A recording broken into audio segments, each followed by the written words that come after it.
बुशरा बीबी को बनीगाला से अडयाला जेल मुंतकिल करने की दरख्वास्त पर फैसला महफूज। इस्लामाबाद हाईकोर्ट के जस्टिस मियां गुल हसन औरंगजेब ने कहा, मेरे ख्याल में बुशरा बीबी को बनीगाला मुंतकिल करने का फैसला पहले ही हो चुका था।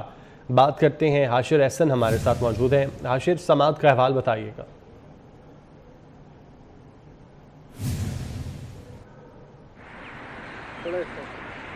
जी बिल्कुल, बुशरा बीबी जो कि इस वक्त सब जेल बनीगाला के अंदर कैद है, उनके वकला की जानिब से इस्लामाबाद हाई कोर्ट के अंदर ये दरखास्त दायर की गई थी और जिसके अंदर ये इस्तदा की गई थी कि चीफ कमिश्नर का वो नोटिफिकेशन जिसके जरिए जो बुशरा बीबी है उनको बनीगाला सब जेल के अंदर मुंतकिल किया गया था, उस नोटिफिकेशन को जो है वो कालादम करार दिया जाए। और इस मौका पर आज जो है अदालत के अंदर बुशरा बीबी की जानिब से उस्मान रियाज गिल जो है वो उन्होंने अदालत के अंदर पेश हुए और उनकी जानिब से अदालत के अंदर जो है वो दलाइल दिए गए और उनके की जानिब से ये कहा गया कि नोटिफिकेशन का तमाम तर जो प्रोसेस है वो एक ही दिन में मुकम्मल कर लिया गया। हालांकि जब बुशरा बीबी को एहतसाब अदालत की जानिब से सजा सुनाई गई थी तो उस वक्त बुशरा बीबी जो है वो अदालत के अंदर मौजूद नहीं थी। बाद जहाँ बुशरा बीबी की जानिब से जाकर अडयाला जेल के अंदर अदालत के अंदर जो है वो सरेंडर किया गया और बजाय कि उनको अडयाला जेल के अंदर ही कैद किया जाता, उन्हें सब जेल बनीगाला के अंदर जो है वो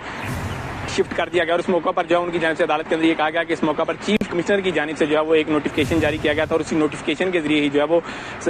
बानी पीटीआई की रिहाइशगाह उसको सब जेल करार दिया गया था। और इस मौका पर अदालत की जानिब से जो है वो दलाइल देते हुए ये कहा गया, जब उस्मान रियाज गिल की जानिब से अदालत के अंदर ये कहा गया कि ये तमाम तर जो नोटिफिकेशन के हवाले से तमाम तर जो कार्रवाई है वो एक ही दिन के अंदर मुकम्मल कर ली गई, क्योंकि जो अदालत की जानिब से फैसला दिया गया था उसके अंदर ये कहा गया था कि बुशरा बीबी को अडयाला जेल के अंदर जो है वो कैद किया जाए। लेकिन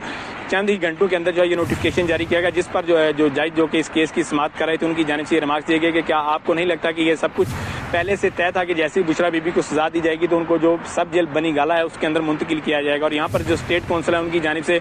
अदालत के अंदर ये मौक़िफ़ एख्तियार किया गया, क्योंकि अडयाला जेल में सिक्योरिटी इशूज़ हैं जिस पर अदालत की जानिब से जो है वो इजहार बरहमी भी किया गया और कहा गया कि आप भी जो है वो हमारे सामने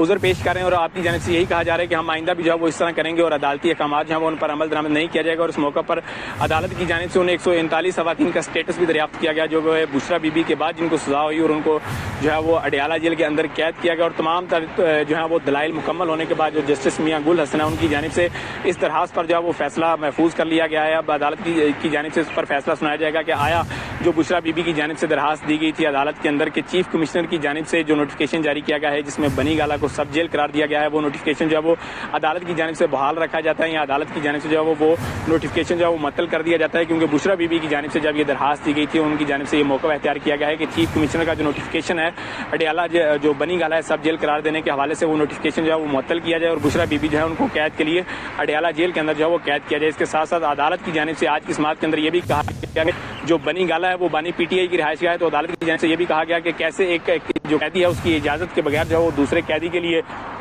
सब जेल जो है वो करार दिया गया। और उस मौके पर जो स्टेट काउंसिल है उनकी जानिब से अदालत के अंदर यही कहा गया कि अडयाला जेल के अंदर जो है वो सिक्योरिटी इशू और इसके बायस से वो बुशरा बीबी को बजाय ये कि अडयाला जेल के अंदर कैद किया जाए, उनको बनीगाला के अंदर जो है वो कैद किया गया। और यहाँ पर अदालत की जानिब से ये कहा गया कि आप अभी भी एक हाई कोर्ट में ये जवाब पेश करें और आइंदा भी ये करेंगे। इसके साथ साथ अदालत की जानिब से ये भी कहा गया कि खुदा का होप करें, कहते हैं अदालत पेश नहीं हो सकते, कभी किसी से खतरा है, तो क्या आप इस वक्त यहाँ पर महफूज हैं। बहुत शुक्रिया, आप तफसीलन आगाह कर रहे थे।